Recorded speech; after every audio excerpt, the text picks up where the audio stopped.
ఈరోజు తిరుపతి పట్టణంలో తాతయ్యగుంట గంగమ్మ ఆలయాల్లో పూజలు చేసి గంగమ్మ తల్లికి సారెలు అదేవిధంగా పూలు పండ్లు పసుపు కుంకుమ అన్నీ సమర్పించి గంగమ్మ తల్లి ఆశీస్సులు తిరుపతి ప్రజలందరికీ కలగాలని కోరుకుంటూ ముఖ్యంగా భక్తులందరూ కూడా లక్షలాది మంది ఈరోజు గంగమ్మ దర్శనాలకు వస్తున్నారు.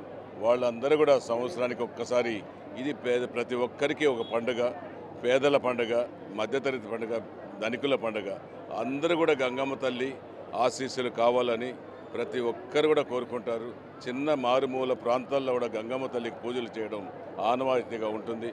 అందులో తిరుపతి గంగమ్మ సేవలు ప్రతిష్టకం. ఏడుకొండల వెంకటేశ్వర స్వామి ఆలయం ముందు వాళ్ళ చెల్లెలు ఇక్కడ వెలసి ఉన్న తాతయ్యగుంట గంగమ్మ తల్లికి మరొక్కసారి మేము అందరూ కూడా కుటుంబ సమేతంగా మన నాయకులు అందరూ కూడా వచ్చి దర్శనం చేసుకోవడం, ఆయురారోగ్యాలతో తిరుపతి ప్రజలందరూ ఉండాలని, మంచి జరగాలని కోరుకోవడం జరిగిందనేసి కూడా ఈ సందర్భంగా తెలియజేస్తున్నాం. For more videos like this, subscribe Big TV channel.